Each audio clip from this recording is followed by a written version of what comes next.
দেখো আশেপাশে, তুমি নিজে যে মোবাইলটা ব্যবহার করো, তুমি যে গাড়িটাতে চলো, তুমি আকাশের দিকে তাকাও, যে আকাশের উপরে বিমান চলে, আরো হাজারটা জিনিস, আমি যে মাইক্রোফোনে কথা বলছি, আমি যে কাপড়টা গায়ে দিছি, আশেপাশে যা কিছু আছে সবগুলি কি জিনেরা বানাইছে না ফেরেশতারা বানাইছে? সব জিন বানাইছে না ফেরেশতা বানাইছে? মানুষ বানাইছে। সেই মানুষ তুমিও, তার থেকে তুমি বেশি স্মার্ট। এটা স্টিভ জবের কথা, আমার কথা না। স্টিভ জব চিল্লায়া পৃথিবীকে বলেছে, পৃথিবীর যতগুলো মানুষ আছে সবাই আমার চেয়ে অনেক বেশি স্মার্ট। তারা শুধু এইটুকু জানে না যে তারা স্মার্ট। That's the fact. এখন আসো, মানুষ হলো কোল্ড ফায়ার। কোল্ড ফায়ার বুঝো? Cold fire. ম্যাচ চিনো? ম্যাচ, ম্যাচ আছে না? আগুন জ্বালায় যে ম্যাচ, নাকি চিনে না? নাকি একটু হা করতে হবে।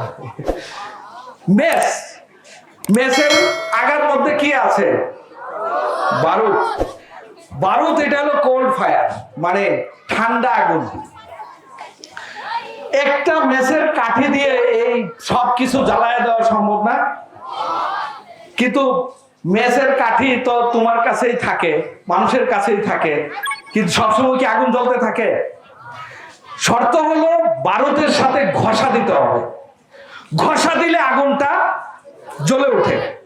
তোমার ব্রেন, তোমার মন, তোমার সবকিছু, এটা কোল্ড ফায়ার। এটা যদি একবার জ্বালিয়ে দেওয়া যায়।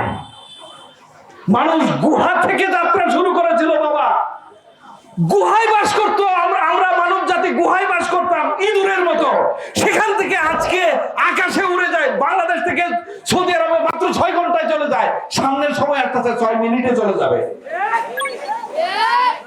বারুদ যদি একবার জ্বালিয়ে দেওয়া যায়, বারুদ যদি মানুষ পাখি না হয়েও আকাশে উঠতে পারে, ব্রেইনের বারুদটা যদি জ্বালিয়ে দেওয়া যায়।